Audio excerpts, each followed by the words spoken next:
It's here. UFC 306 at the Sphere, Las Vegas, Nevada, September 14th. We're a day away. I know my video's late, but I tend to see more people look up bets, predictions, and the whole 9 yards the day of or the day before. So this is Friday night, day before. I got all the information. I try to be as quick and concise as possible while being thorough. I'll break down the main card a little better than the prelims. But here we are, guys. UFC 306. Dana White says it's going to be a movie. And you know what? A lot of people shat on UFC 300. They said it was going to be a huge card. They said it was going to be great. You know, we didn't have the headline we wanted, but the pay-per-view gave us what we wanted, right? This card, a little different, a lot more of a production, if you'd ask me. They want to make a lot of the Sphere, make it a movie, this, that, the other. There's only 10 fights. Not excited about that. But I do expect this to be quite the show. I don't doubt Dana White and the UFC's production. And yeah, let's get right to it. Starting off with a banger on Mexican Independence Day. We have a lot of Mexicans in the card, obviously. We start off with the youngest UFC fighter, Raul Rosas Jr., taking off Archie Lang. Here we go. We have experience versus young, explosive, and stupid. And I mean stupid in a good way and a bad way, obviously. The kid's nasty. He's on you like white on rice. He's a spider monkey. He's looking for your back. He's looking for the sub, but he makes a lot of mistakes striking. He has a knockout win. Not taking that away from him, but we have some inexperience here. Do I think he's better than Archie Lang? Of course he is. Archie Lang, more experience. I consider him a striker. Can he take you down? Yes. Does he want this fight to go to the ground? No. I'm going to make this simple. I say Raul Rosas Jr. is looking for the sub early, and he's going to find it. This is a showcase fight. Dana White wants this fight to start off. Raul Rosas Jr. smoking somebody. You had to make it make sense. You know, experience, talent, who's coming off the wins. Archie Lang, sorry. This is a setup, right? So when we look at the odds, you have Raul Rosas Jr. negative 1,100, one of those huge, crazy odds, and then Archie Lang plus 575. If you think Raul Rosas Jr. is going to lose, shit, that money line's great. If you know how he's going to lose, shit, all those props are probably great. But I'm writing down, and I have here for you what I think is going to happen. So Raul Rosas Jr. sub, negative 185. Pretty safe. I think he gets a sub. I think he finds it, but I like something better. Then we break it down. Raul Rosas Jr. round 1 plus 135. I do like that because I think Mexican Independence Day, pressure on him, starting off the card. He's coming out hot. He's going to be all over Archie Lang, takedown, looking for subs for at least 3 minutes. That's my opinion. Can it go longer? Of course. So I like that one at plus 135. And then round 1 sub. So I think he's going to be a spider monkey early. Get the sub early, plus 165. A little riskier there, just in case, you know, he finds some ground and pound. But since I'm so confident on Raul Rosas Jr. getting in there early, trying to find something early, I'm going to take round 1, 135. I like it. Plus money, you can't beat it. So next up, and you know what? I'm a little upset with the UFC website because what the heck is this? So I get all these little snip shots, whatever you want to call them, screenshots from UFC.com. You click on that little banner there, and then all those everything comes out. And please, guys, I just realized the odds I'm going to be stating and the odds on the website are two different things because I bet through the Hard Rock app. I live in Florida, so I'm getting all my odds through my app. So disregard the odds on the screen. So Edgar Chairez versus Joshua Van. So Joshua Van, exciting fighter, man, coming out aggressive, sets a pace. I'm super excited to see him back, but he got caught in his last fight. Round 3 knockout. Sheesh. Young guy, 22. A lot to learn. If you ask me, he just learned that biggest lesson in MMA. Gonna move forward different. Gonna come back better. Am I being a little biased? Maybe. I like Joshua Van. But he's going on against a tough Edgar Chairez. And guess what? He's a threat. He's a threat because he's going to chop your legs. He usually makes his opponents go for the takedown. And all of a sudden, we have a ground threat. And he's Mexican, right? I'm scared of every Mexican on this card. Underdog or not. Favorite or not. Sorry. Any of them. The judges might steer their way. We don't know. We like to think that, you know, judging is going to be what it should be. It's going to be fair. It's going to be. No, it's Mexican Independence Day. That sphere is going to be full of Mexicans. And I don't mean that in any way. I'm just saying it's the facts. So, of course, I could see the scorecards going towards Mexico. I believe that. So, Edgar Chairez, I think he's a sub threat. However, I think Joshua Van's going to come in aggressive. I think he's going to set the pace. I think he kind of needs to get into the pocket with Edgar Chairez every once in a while, show what his power does. And ultimately, I think he could find a finish, but I think we're actually going the distance. I'm pretty comfortable with the distance. I like us with Joshua Van by decision. just because I think it's going to be that much of a gap between them two. That's my take. And I don't know. I know I mentioned the judges, Mexico, this, that, the other, but I think Joshua Van's the better fighter here. And I'm not saying Edgar's not a good fighter. I just think Joshua Van is a better fighter and a better striker. Now, by any chance we end up on the ground, new fight. I don't like it at all. I think Joshua Van can find himself in some deep water with Edgar Chairez. But I got my bets here. Let's see what we got. All right. So, Van, unanimous decision, plus 115. And I'm scared of it. It's going against Mexico. Even though I think it'll happen, I might not take those bets. It's what I wrote down. I think that's where the value lies. If you have something better, guys, I want to hear your opinion as well. But that's my take on the fight.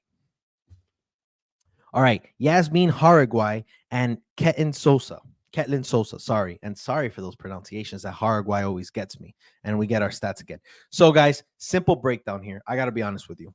When I look at Yazmin, I see a technical fighter. I see speed. I see cardio.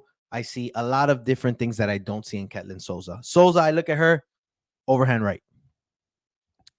A sneaky power shot.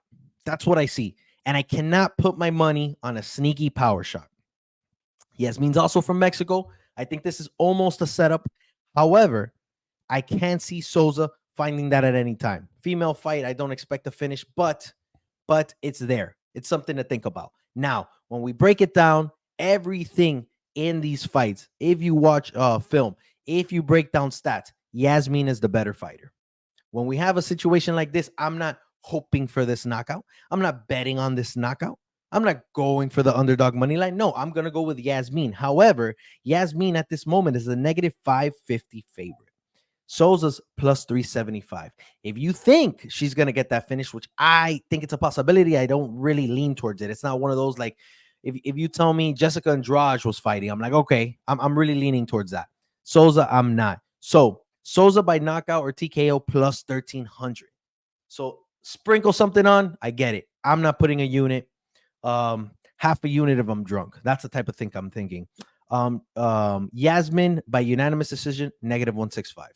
If you're doing Yazmin, you're thinking Yazmin money line, take that away. I don't see her finishing Souza. If she does, maybe late, gets her a little tired, breaks her down striking, because that's what's going to happen. She's going to keep distance, and she's just it's going to be a showboating type of fight, in my opinion. I think she's going to just do everything better. But I like by decision negative 165, and that's the best value bet. Besides, of course, the Hail Mary Souza knockout, but I don't think she's going to find it. Although Yazmin has been caught before. So we move on. Pretty straightforward here, guys. Manuel Torres, Ignacio Bahamondes. So interesting thing here, when you look at the height of these gentlemen, you see 6'3" versus 5'10". And I don't think this is an accident by the UFC to set up this fight, because Ignacio Bahamondes is a durable son of a gun. That guy is coming in. He could get beat. And one thing that obviously makes you durable, why we know you're durable, is because you've gotten your ass beat. In other words, Ignacio Bahamondes has gotten his ass beat and has come back and has shown that he has grit and the durability. However, you cannot put yourself in a position to get beat up against Manuel Torres, because Manuel Torres is going to come in here and he is going to look to put your lights out. And again, I think the matchmakers know that Manuel Torres comes in here and he puts some lights out. So I'm leaning towards the Mexican fighter and the one who's going to put on a show. He's unorthodox. He's looking for the kill. He does obviously have this disadvantage against a 6'3" Ignacio. And Manuel Torres, to a certain extent, uses his range really well. He has good reach. 73.5 inches against 75.5, and the other guy's 6'3". So he's used to being a long guy and taking advantage of that. Now he's going to have to kind of close the distance, and the test comes there. That's what we have to see. What's going to happen now? But if you ask me, I'm all over Manuel Torres. He is the favorite, negative 135. Ignacio Bahamondes plus 105. A lot of people are going Ignacio, and I don't hate it, because, like I said, he's durable. And if he could slow down Manuel Torres' pace in the first round and just break him apart, keep the distance, Manuel's going to have a shitty night. But I'm siding with the Mexican fighter here, man. Manuel Torres knockout TKO round 1 plus 400. I don't think it's a bad one. I don't. Ignacio can be in a really bad position early. And I think that's where he'll be in the worst position. right? The longer the fight goes, the better I think it looks for Ignacio. So that's what I think. If you want to take a chance, Manuel Torres, Ignacio Bahamondes, fight to go the distance, plus 260. I don't hate it. I see somebody getting slept, but I could also see one of those fights where we see these guys like, oh, they're going at it so bad. We get a crazy first round. Oh, man, 10-8. Someone almost got slept, this, that, the other. And then we're kind of just tired. Oh, my God, somebody's clinching. Oh, my God, it's just not the fight we expect. And they're just not throwing with intent after halfway through the second round. And it becomes a different fight. It becomes a point fight. But I understand if you don't believe that. So, again, to go the distance, plus 260, and Torres, round one knockout, plus 400. Maybe sprinkle something, maybe half a unit. We'll see. Next up, Irene Aldana. And of course, we have Norma Dumont. Here we go. Another Mexican fighter, Irene Aldana, someone who had a great performance last time out, quite the striker, facing Norma Dumont, someone who I'd say is as boring as it gets. I'm not excited about this fight whatsoever. Negative 115 for Aldana, negative 115 for Dumont. That means it's a pick 'em, a 50-50. And right now, if I have a 50-50, I think I got to go one way. And it's Mexico. However, again, I'm going to break my own rule, so I don't even know why I say it. I think Norma Dumont is going to have her way wrestling, right? And I think the fact that it's going to be kind of even striking, even though Aldana has the edge. But if Dumont could close the distance, is very careful in the pocket because Aldana could do a lot of damage.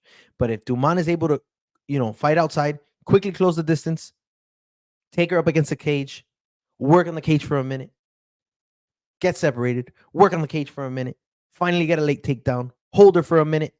We just got like 3 minutes of control time. And I don't care if Aldana hit you with a few nice kicks or hit you with a nice 1-2.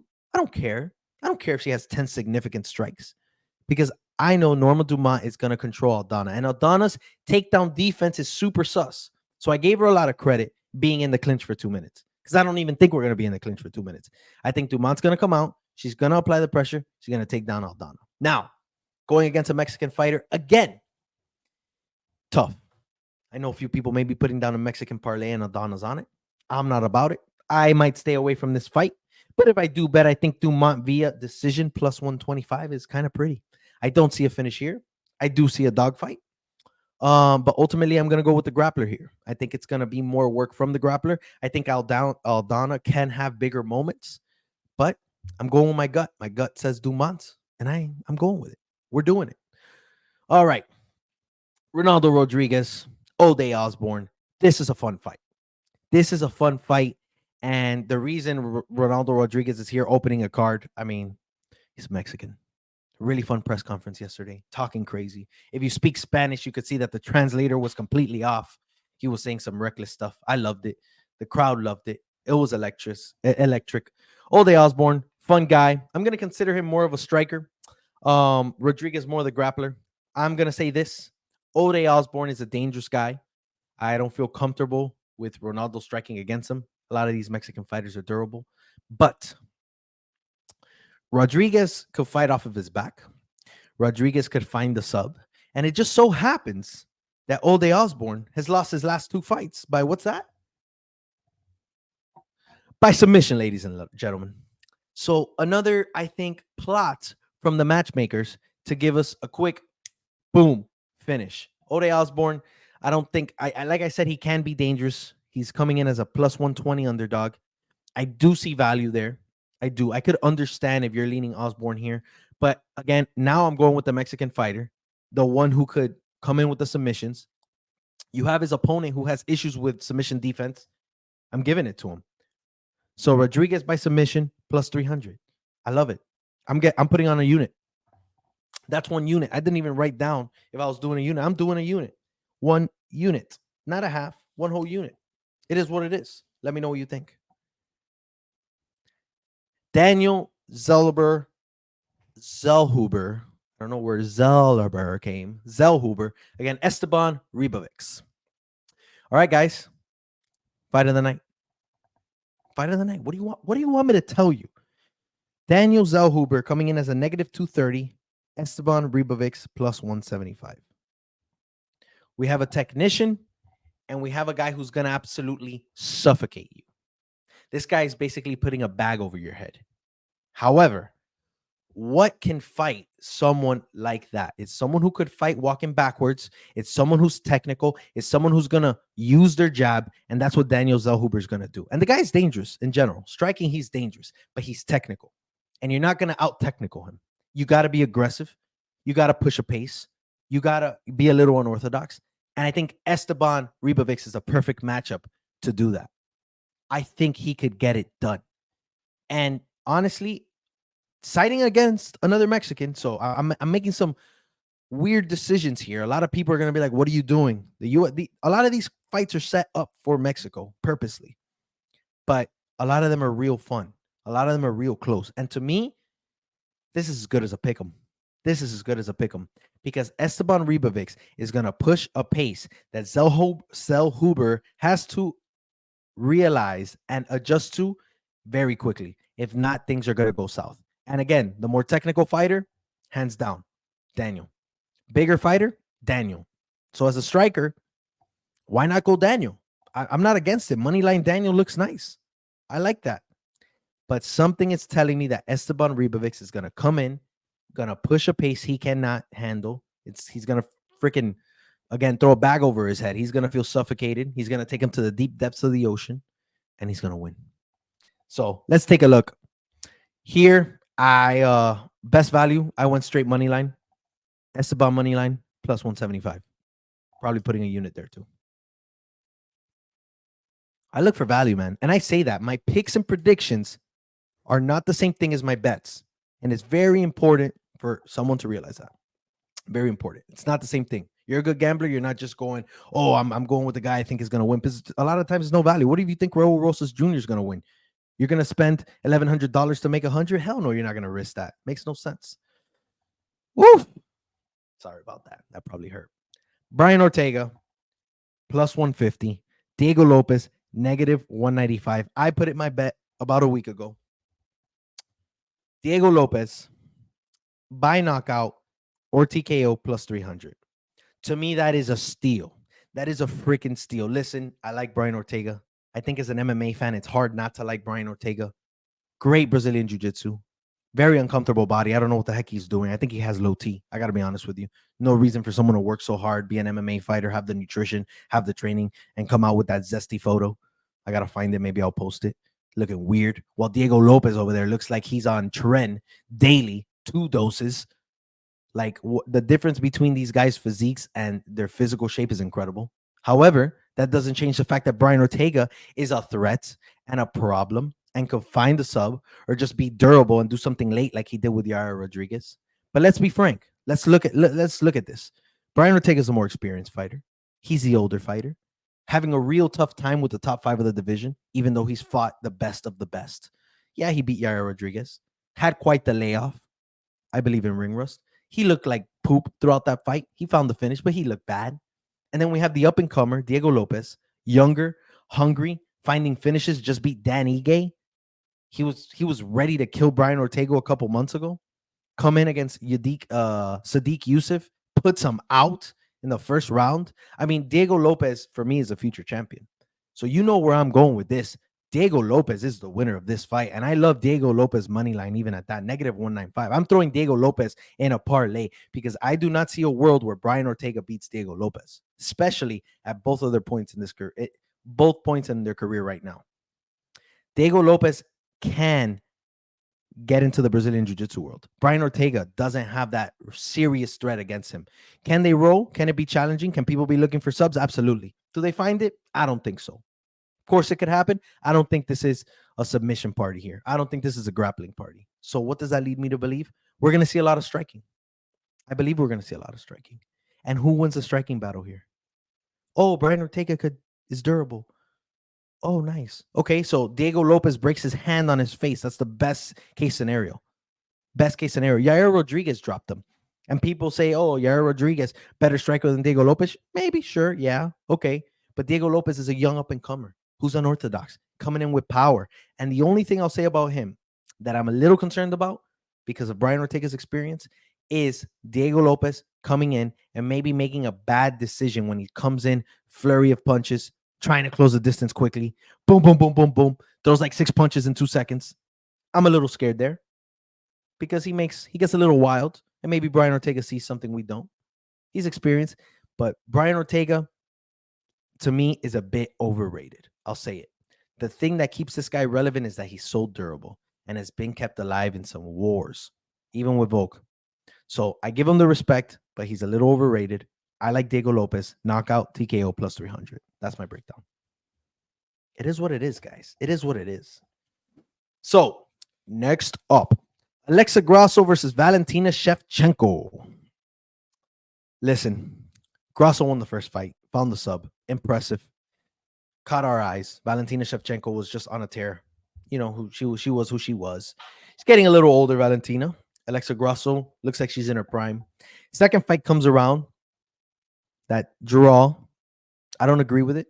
I think Valentina Shevchenko won that fight. That last round scorecard was ridiculous. She was in trouble at times, but she had most of the control of the fight. Grasso outstriked her. I'll give her that. If I look at both of these fighters, I think Alexa Grasso is in a better place than Valentina Shevchenko. Alexa Grasso is fighting in front of Mexican fans. Alexa Grasso is in the sphere on Mexican Independence Day. Man, it is crazy how I could go against the facts because something tells me that Valentina Shevchenko gets it done. Something tells me, and I had her picked on the second fight, and I thought she won. Maybe how I feel about that fight is biased, but I think Valentina Shevchenko comes in here and pulls off an upset because Alexa Grasso, to a certain extent, has proven to be a superior fighter to a certain extent, but I think it has to do with she's a little more in her prime. But these women have fought for this is going to be the third time now, and I think Valentina Shevchenko is a very focused woman. You can see she's like a dog. If you saw her coaching on The Ultimate Fighter, she doesn't take no for an answer. She's a workhorse. She doesn't like losing. She's a sore loser.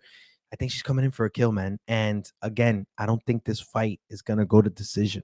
I think these girls are going to beat the living out of each other, and someone's making a mistake and someone's capitalizing. And to be honest, I think I'm going Valentina Shevchenko money line. What's that? Plus 110. She's the underdog. I'll take it. Maybe a unit on that. It is what it is. I just like Valentina Shevchenko here. I like the upset. I like the 1-1. We need a fourth fight.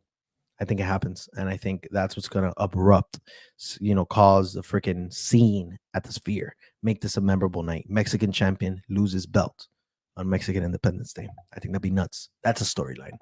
That causes everyone to love the UFC. That causes the crowd to be shocked. Oh my God, what the heck just happened? So, guys, Valentina Shevchenko plus 110. Last but not least, Sean O'Malley versus Merab Dvalishvili. And I love saying that name, Dvalishvili, whatever. Sean O'Malley, a fighter who I think has progressed, a fighter who's a striker, a fighter who has the best feints we've ever seen, incredible footwork, and is just a giant in his division. I mean, let's be honest. And why haven't I not changed? A giant in his division. 5'11" against 5'6" here. Merab Dvalishvili, cardio machine, takedown. So we have the classic striker versus grappler. And what I will say is, if you watch a lot of my picks, if you see how I feel about MMA and the things I've seen in the past, I side grappler more than I side striker. It's proven itself time and time again. Obviously depends on the matchup, but wrestle heavy guys are killers. Some of the best champions in the world have been wrestlers. The most dominant ones have been wrestlers. So here, what do I see? My issue with Merab Dvalishvili is the fact that I think he couldn't get caught. Henry Cejudo made him take a knee. He's taken a knee before. He's gotten dropped before. His chin is proven to be a little sussy when he's closing the distance. Now he needs to close the distance with someone who's going to try to keep the distance and is a lethal striker. Look at what happened to Aljamain Sterling. He was closing the distance, even though he was trying to strike. He wasn't going for a takedown, but he got caught and he got slept. I think that's a very realistic situation to happen. That's what I'm going to say. I think Merab Dvalishvili closing distance and getting caught is probably what everybody thinks is going to happen. And I agree with it. I do think it happens. It's for 5 rounds. But what I will say is Merab obviously knows that he cannot, or he should not take a strike from Sean O'Malley. And even though Merab says he's going to try and strike with Sean O'Malley, I think we all know that's BS. So I think what Merab is going to do, I think Merab from the jump is going to start suffocating Sean O'Malley. I think from touching gloves or not touching gloves, when they hit the center of the octagon, Sean O'Malley's taking a step back and Merab Dvalishvili is up against his chest. I think they go straight to the clinch, and here is where things get dicey. How long can Merab Dvalishvili stay close and avoid strikes and just exhaust Sean O'Malley? Because what I think is going to make the biggest difference between Sean O'Malley and Merab Dvalishvili, or Sean O'Malley and his cardio from his last fight, is the fact that Merab Dvalishvili is going to suffocate him. Sean O'Malley fought his whole fight against Chito Vera moving backwards, basically. Then every once in a while, a little flurry, feints, moving forward. But he looked great. His cardio held up. This is a different fight. Merab Dvalishvili is going to exhaust Sean O'Malley. Merab is going to go and take him down 50 times, 50 attempts if he doesn't have it. And if Merab takes down Sean O'Malley, I want to let you know, if there's 2 minutes left in the round, they're staying down for 2 minutes. Merab was able to take down Henry Cejudo. Merab was able to hold down Henry Cejudo a lot longer than most of us thought. Sean O'Malley has improved his jiu-jitsu. Sean O'Malley shows that he's progressing as a mixed martial artist as a whole, everything. You show him against Piotr Jan and him in his last 2 fights, different fighters, if you ask me. So he's getting better. He's long. I think he could find his way up. He could work his way to the fence, work his way up. But how long are we wasting on that? How much energy is expended while he's doing that? I think it's a lot. So if Merab makes it past round 3, I think I begin to worry. Because if Merab makes it past round 3, that means Sean O'Malley has not been able to strike effectively. And now it tells me that they've probably been wrestling for quite some time. It tells me that Merab, the cardio machine, that guy has to have like 3 pacemakers. Something else is running his heart. He's going to be fine. He's going to keep the pace. And now Sean O'Malley's a little weaker. Sean O'Malley's footwork's not as good. Sean O'Malley doesn't have the power to put out Merab. And now we might have a 4th and 5th round with Merab just controlling Sean O'Malley. And if Merab took one of the first 3 rounds, which he probably did if he made it past the 3, Merab is our new champion. So it's a tough one. And I think I have 2 separate bets that get me my money back. Because Sean O'Malley, in my opinion, only wins this fight by knockout. And Merab only wins this fight by decision. However, Merab could definitely get some more work done if he tires him out. He's controlling him. I don't see a sub in this fight, but Merab with indecision is plus 180. O'Malley by knockout is plus 150 right now. Either way, I'd get my money back. So I might have to lay that bet on just to make the 30, 40 bucks I'll make. But those are the 2 realistic outcomes I see. Ultimately, like I said, Sean O'Malley gets a finish here. I'm on that train. He should have been an underdog. The tides have turned. He started off as the underdog, and Merab all of a sudden whoop, just shot up. But I love a Merab bet. I love a Merab decision plus 180. Because 110 as an underdog, more appeal in decision. Because I think that's how he wins this fight, if he wins. But anyways, guys, sorry for the yapping. I wanted to break down these fights, let you know what I think. I'm excited about these fights, guys. Let me know how you feel below. Please, if you like the channel, be sure to subscribe, guys. I do this for fun. I do it for you. I do it to have a good time. It's something I love. Be sure to subscribe. I'm the MMA Casual. Have a good one.